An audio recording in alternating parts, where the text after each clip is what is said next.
So of the U.S. Army folks, are you guys? Do you consider yourself on the natural science side of things, or the social science side of things, or like natural side of things? Everybody? Okay, that's fun. No, I really mean that. That's where I came from. So what I was hoping we would do today is, especially for the natural folks, is to try to think a little bit more like interdisciplinarily, and maybe try to think social-ecologically about how the natural stuff connects with some of the social stuff. So what I kind of hope you guys get out of this today is that, a chance to explore and discover a little bit about like how interesting and complex coasts are. And I won't spend a lot of time there because I'm hopeful that at this point in y'all's careers and educations, that's like a foregone conclusion. You know that part. But then what I also want you to do is maybe come away with a little bit of a better understanding of how we can think in a more interdisciplinary, social-ecological way about this really interesting, complex system. And in so doing, maybe we'll also have the chance to just reflect a little bit on like why it's cool and important to be interdisciplinary. And so that's kind of what I hope that you get out of this next. You gotta get 30 minutes, so we're gonna like plow through this. And then, so how we're gonna do that? Just sort of the plan. I'll just do like a really brief kind of little intro. We'll talk a little bit more about beaches because beaches are pretty neat. And then I'm going to try to put you to work a little bit, and then at the end, if there's time, we will conclude, and we'll rehash these same things that I just said. So I was going to ask where everybody came from, but we've done that, except for someone just English. It's okay. So I know where you've come from. So the first thing that we talk about coastlines, and the coastlines are really incredibly complex systems, and it's not just because it's the ocean or the land, but it's actually both things happening, right? So coasts are neat because they're a boundary between two hugely important systems. So the way that things happen there's this two-way street between what we're doing on land, what's happening in the ocean, everything back and forth. So it gets very complex scientifically. Oh, I'm jumping ahead. The thing that I want you to take away from this is, if you remember nothing else, I just thought I'd front load with the take-home message and then I forgot about it. But we're going to talk a little bit today about the social-ecological system framework. And I want you to come away with the idea that this is a tool for thinking about these really complex systems on the coast. And so the systems are complex, and this is a conceptual tool for helping us try to make sense of what's happening. So that's what we'll try to do today. So tomorrow when you wake up and you bail out your room, then maybe this is what you'll be thinking about. So what I was saying, coasts, very complex, huge different ecosystems merging together, this boundary zone. They are home to really interesting and important creatures, in this case a keystone fauna, but they're also the locus of where we do really important activities as human societies. Like, we might knock oil, but oil is still a really important thing happening off our coast right here. Sometimes the two parts of this, like those two things, don't go well together. This is an oiled sea otter, so you might think this is a negative outcome, but it's just an example of how these complex ways that we use the coast and what's already here interact. I like to think a lot about beaches, and beaches are really amazing. They inject literally billions of dollars into our economy every year, and hundreds of millions of people come from all over California and all over the world just to go to the beach. And maybe if you haven't taken a beaches class with someone here, you might just think that they're these open expanses of sand. But of course, beaches, even if they look empty, are these really complex ecosystems unto themselves, whether it's marine mammals or the grunting running, or little things like diatoms and fauna that live down in the interstices of the sand. So the beach itself is this complex system, and yet socially, for our culture, our economy, beaches are really important for us here in California.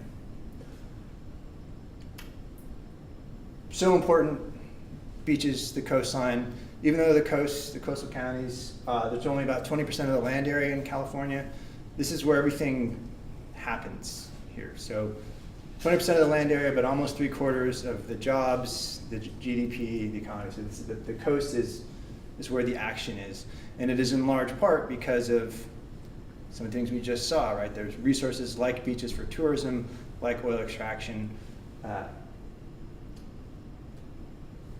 The complexity that emerges as a result of all these people and all this activity living in this boundary zone makes things even more crazy and muddled.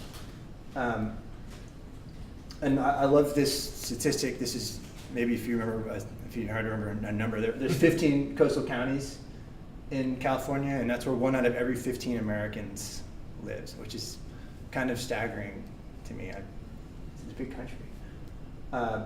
So coasts are really important. They're really complex. We're rushing through this so we have time to talk about these other things.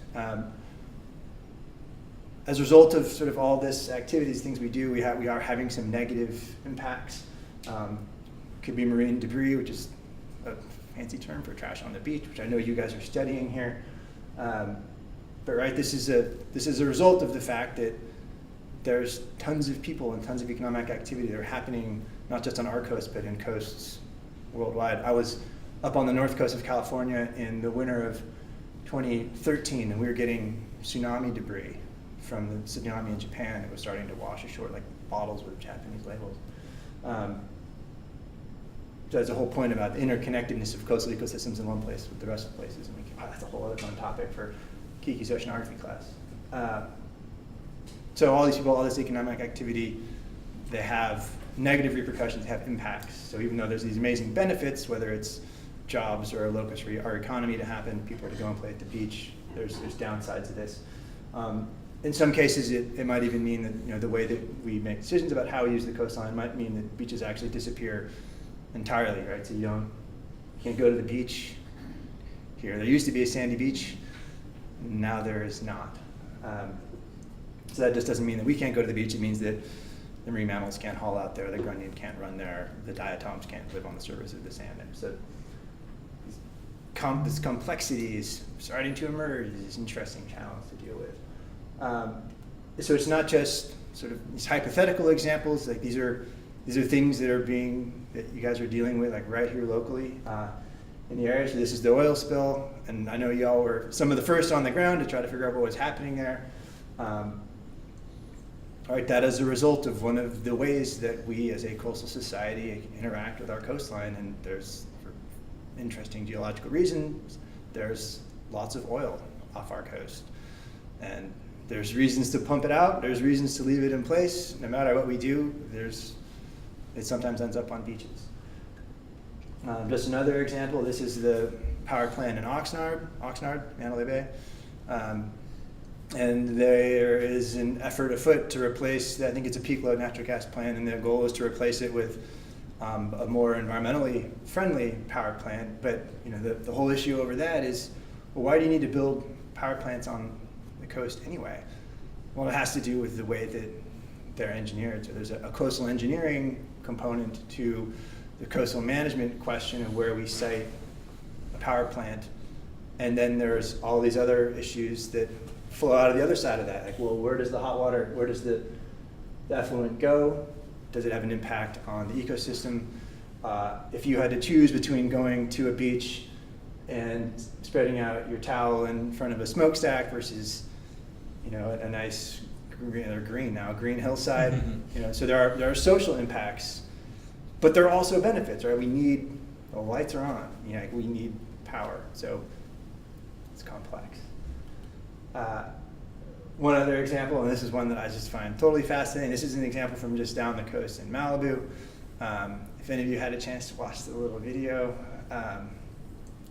last I checked, 14 people had watched. It was definitely my record for a YouTube video. So thank you for that. The issue in Malibu is we saw that picture of the waves crashing right up on the houses without any beach. That's more or less what's happening in this area of Malibu. The beach has gotten really small, and the way we define the public part of the beach and the private part of the beach in California is really interesting. We can talk about it more later. So where you go on the beach is this policy decision that the state has made at a statewide level but the oceanography, the geomorphology of the beach itself sort of impacts where that line is.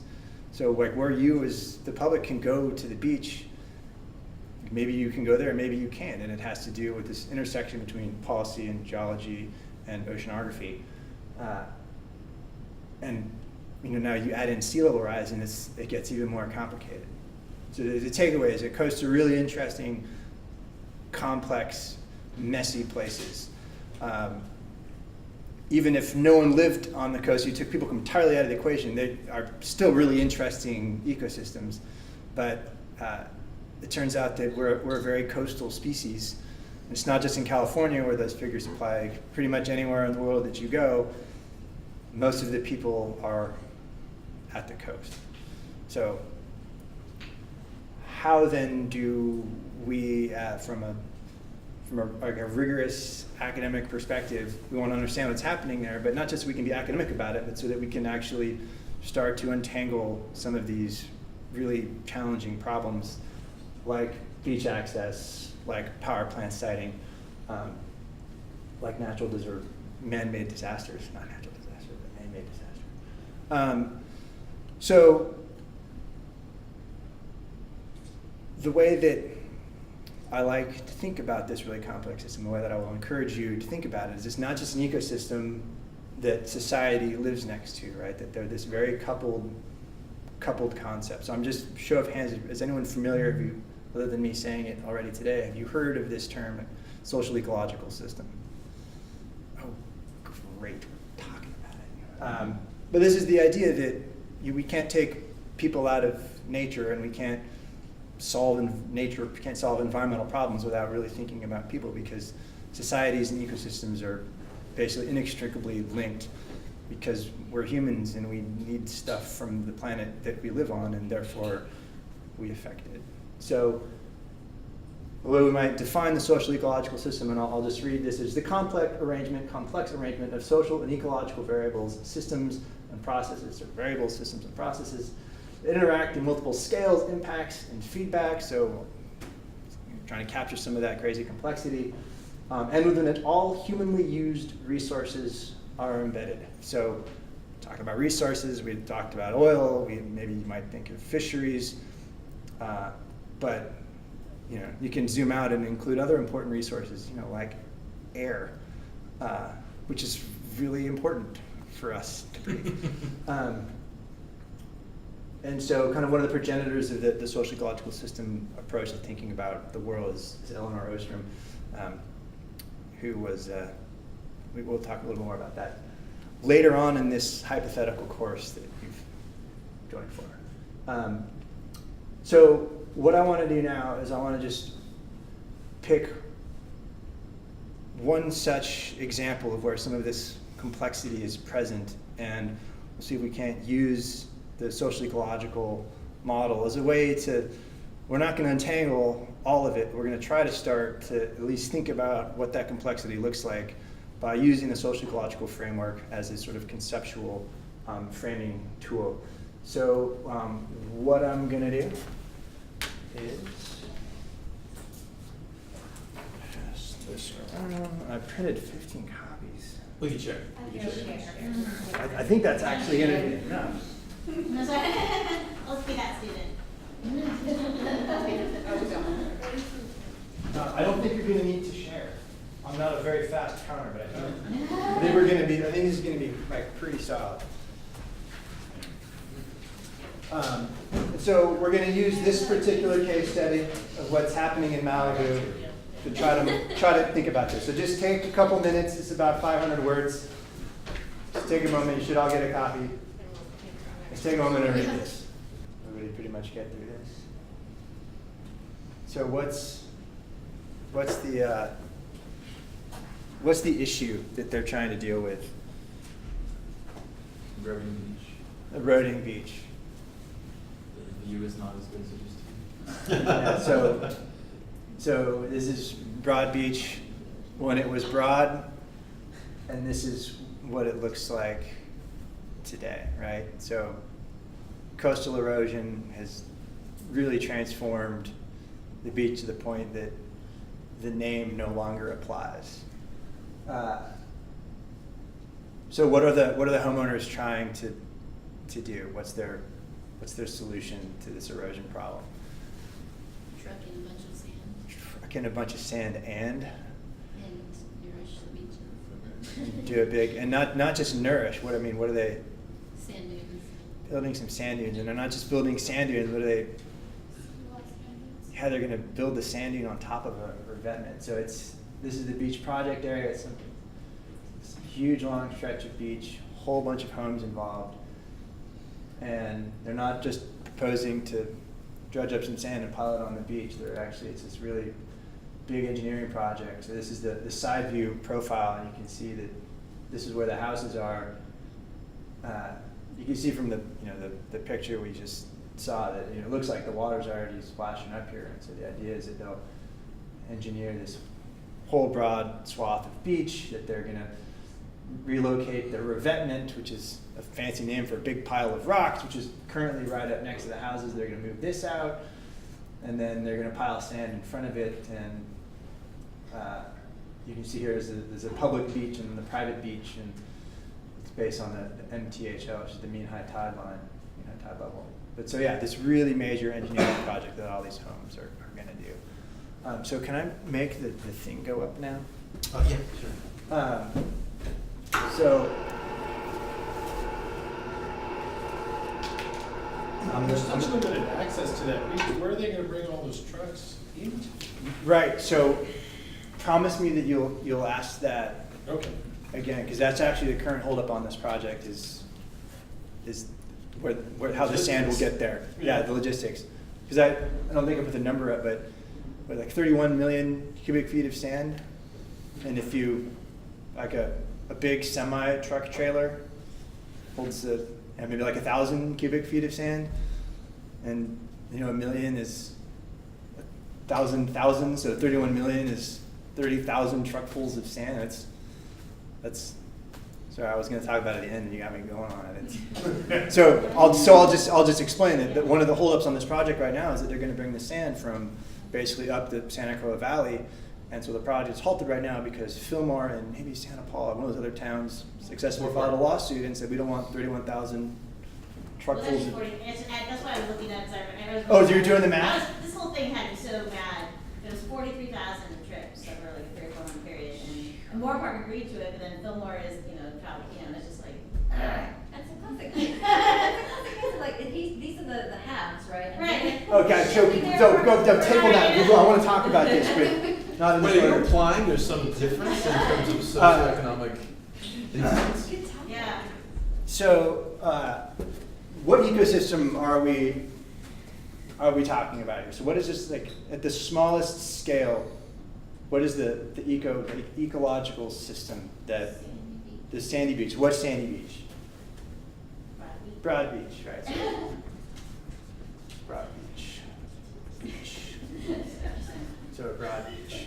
And if we just like zoom out a little bit from broad beach, like what's the next? Like if you were to think about like what's the next biggest sort of ecological unit? Coastal community. No, just thinking ecological. Yeah, maybe the Malibu coast or the sort of the North Santa Monica Bay, or maybe like. What are you, a geomorphologist? Yeah. Wait, what did you say? I actually went with a SoCal bite because it's like, well, it's not the Santa Monica. Zoom a literal cell. So we're actually going to get the actual literal cell. That's cool. Zoom out. See, and if we were to like zoom out from that even further, like what's like the next bigger thing? Maybe that's a SoCal bite. You could even zoom up to say like Southern California coast, or even if you want to think, what's happening ecologically in terms of like the critters that are there, the flora and the fauna. Maybe the California current large marine ecosystem. We'll just call that the CCLME because that's the whole thing. So you can see that what's happening ecologically right there at Broad Beach is a factor of what's happening within the Zuma Beach littoral cell, and that's affecting like the sand motion, the sand transport, sources and sinks. And in terms of what's living there, we can zoom out even further to think. So we see these scales of the ecosystems are nested.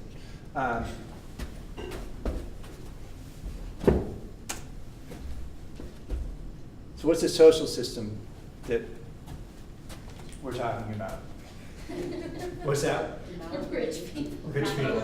So which specifically, well, which specific rich people?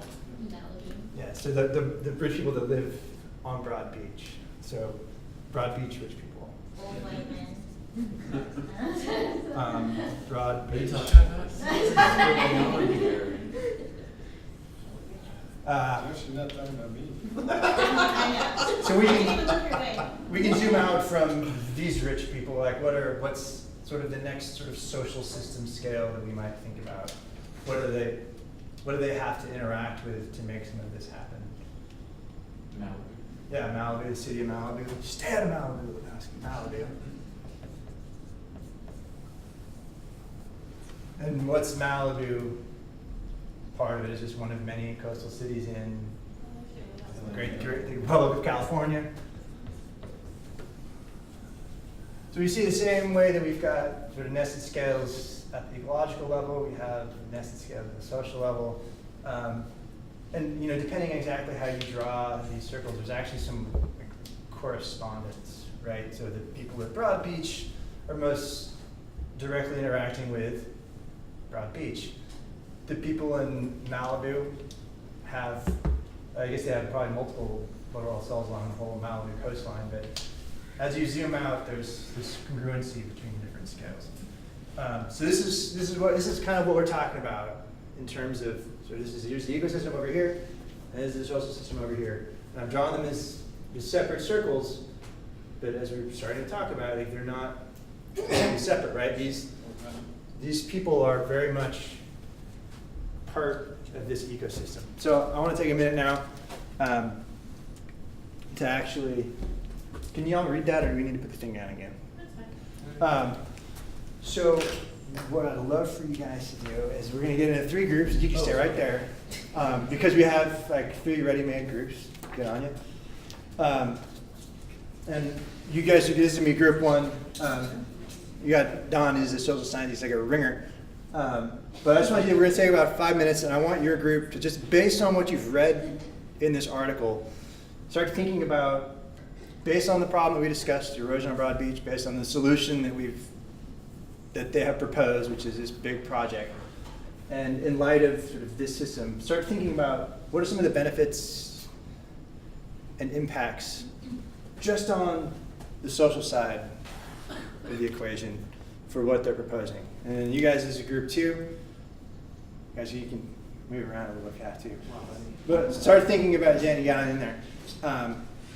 Start thinking about what are, on the ecological side, what are the sort of ecological benefits and impacts of the project that they're proposing. I'm making you guys think, I just told you that it's got to be interdisciplinary, but I'm making you think disciplinary just for the moment. And then lastly, you guys over here, we've got the law policy professor.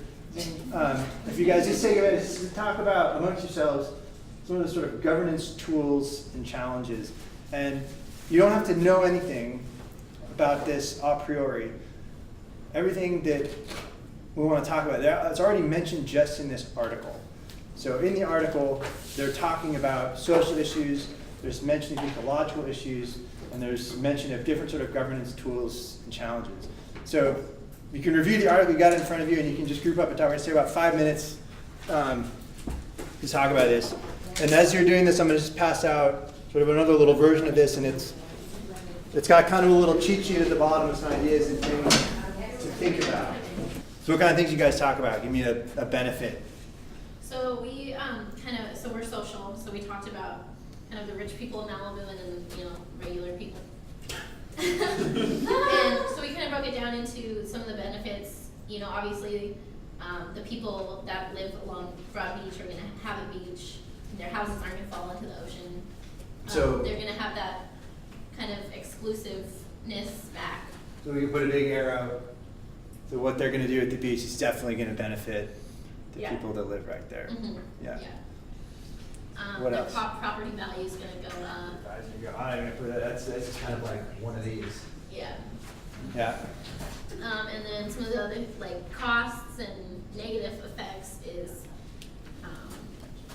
the structure itself underneath all of the sand that won't probably get really good access to the public, isn't gonna benefit anyone.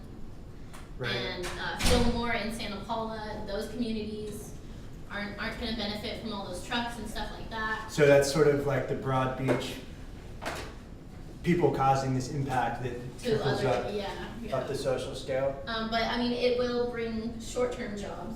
Short-term jobs, so that's Short-term. that's like a Some- benefit Yeah. to maybe Malibu or maybe, slightly less local, and I'm guessing that the truck drivers probably don't Won't live on the Broad Beach. Yeah. I mean, we don't know that, but it's a reasonable Yeah. supposition. And then we were kind of talking about just how the fact that this project was okayed by the Coastal Commission is kind of a bad thing in general for everybody, because if they can get away with it, someone else is gonna try to get away with something like this. Yeah, so And that's. it's also about the fact that it's in Malibu and it's a rich area. So where, if you were to, and this is sort of a heuristic, so this is not exactly, like if you were to try to draw that arrow, where would you draw that arrow? That's a tough one either, but like if you think about I like, didn't know we were I would the say- Coastal Commission is the, I would say it's sort of actually, ultimately, it's not gonna- screwing the rich people, but it's impacting everybody, I would yeah, say. so there's, so Like, if yeah. we put, Yeah. if we're everybody, Yeah. then I would say like the Coastal Commission fits into that because they are, as a statewide agency. So there's some benefits, there's some impacts. What did you guys get on the ecology side, ecosystem side of things? Basically, we figured that in the long term, extending the beach and allowing for more habitat would be beneficial, but. Would be beneficial, so that's beneficial how and to whom? Well, just provides more area, more protection with the dunes, more Yeah, nesting so- spots for seabirds. So in that case, the action that they're taking on the beach is, like there are some good things, like there will be more space for migratory birds to land, right? But they're gonna be possibly shipping the sand every year, which is disturbing the habitats. This is disturbing And habitats. The initial load of sand is not good for any habitats. So, Right, so where would you draw that arrow, if you're drawing arrows? Red probably. Right, yeah. Red somewhere. Yeah, so like what's happening, like ecologically at Broad Beach, there absolutely may be At least for benefits 20 for some species, like the flyway, that's a California current-wide and larger sort of ecosystem service that it serves. So those are definitely benefits to more beach. But on the impact side, Initially, yeah. initially. So you have, the way that things are happening here, eventually there's going to be red arrows that are potentially percolating out from what happens. What else did you guys discuss? One of the other impacts is the trucks themselves. The trucks The pollution themselves. that's Yeah, so generated by that's, that pollution is here and also bigger. Right, I mean, they don't really talk about pollution and climate change, but what is one of the climate change factors that they do mention? Sea level rise. Sea level rise, right? So that's if you took the biggest black circle here, which would be like people on Earth. Like that's it. We're pointing red arrows at all of these different things separately. There's really broad scale factors. The more hidden external cost is the impacting infrastructure, right? The roads and having to deal with that kind of truck traffic, there's a huge infrastructure impact. Right. So that's another one. Like I don't know where to draw that arrow, but who pays for all of the roads in Malibu? Taxpayers. Yeah, taxpayers, property taxes. But the majority of the roads that are going to get traversed are not in Malibu. They're certainly not in Broad Beach, and so those impacts are sort of percolating outside of the immediate system, broader and broader. How about on the governance side? So Like- we have. Well, can I give you an extra challenge first? Just like thinking about some of these, because you guys are ringers. Some of these like relationships already are implicated by some of these governance tools and challenges. And so when you just point me to arrows, if possible, Okay. or tell me to draw them if I haven't put them up there yet. So one thing that's already in place is the emergency permitting. So the emergency Reineman from the California Coastal Commission, so we're operating at the sort of the state agency or state commission level. Yeah. But we're setting up this sort of public-private conflict, and he was talking about. Sorry, you mentioned we the were coastal talking about commission, that. which is happening at Yeah. the statewide level. Yeah, and so we're setting up this public-private conflict where we have, building out the beach, but on your beach profile you're showing where there's going to be a private area that we could potentially build up high enough to mitigate the effects of sea level rise, so we protect the private. Private part of And the then beach. what's the obligation then to preserve the public part of the beach? So you have the coastal commission that's an entity on the social side dealing with something like you mentioned, sea level rise, which is one of those huge circles. So I'm not so that's an area that's a process that implicates different things at different scales. So you think about what the commission is doing is they're trying to wrap their hands around a lot of these issues, which they are statutorily obligated to do. But What there's else? also sort of political issues around the coastal commission, who's staffing the coastal commission, Who is the executive director? Yeah. Anybody? Right, so that's a whole other issue. And then there's just so many different stakeholder groups involved with the, nonprofit groups like Heal the Bay and the other one that's Surfrider. So where do those groups fit in? Like, what if we were to draw them into this? Where are they, and where might they try to draw their arrows? Well, I think they're at the intermediate scale. Yeah, they're kind of in here, right? Yeah.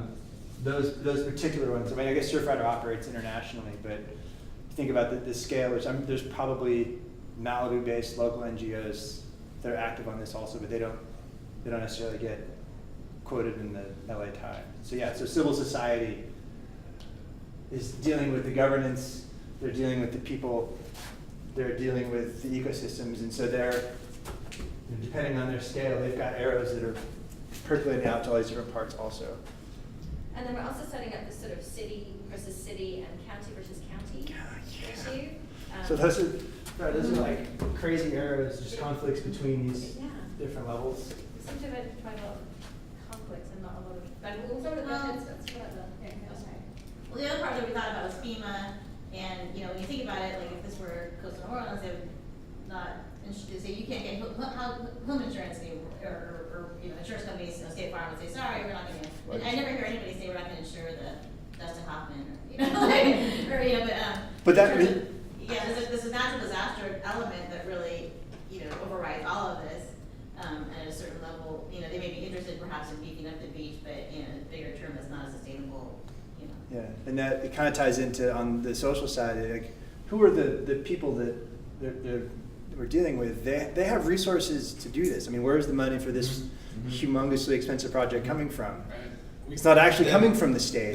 We talked about the California Coast Golden Rule, right? The people with the goal make the rules. And the environmental community is silent, relatively silent on this, because they don't want to alienate some of their biggest benefactors, right? Yeah. But, so they mentioned the cost in here, the 31 million, but that's the money that those people are contributing, but that's not the cost of this project. No, right? Because it doesn't include the external arrows that are we're talking about, So like the percolating out to society these different costs. scales, right? And then- I was asked some of the other. So there's some specific tools that we could just maybe pick out a little bit that are mentioned, but we might think about tools like the permitting process is a tool, and what is one of the challenges around that's mentioned in the article. Like, for example, the uncertainty around the timing, right? If you're a homeowner, there is a system in place, but you don't necessarily know how quickly things are going to happen or not happen. So and there's uncertainty of the outcome too. uncertainty, absolutely. And so I think maybe it's the Jack Ainsworth's quote just about uncertainty in general. That's a huge consideration in this, is what is actually going to happen? Is the project actually going to work? So we have uncertainty around the science, how much will sea level rise, how quickly will the waves be powerful enough to wash it all the way. We have uncertainty about sort of the engineering, will it be structurally sound? We have uncertainty around the politics and the policy outcomes. So this gets, like the more that we talk about it, the more complicated and messy this gets.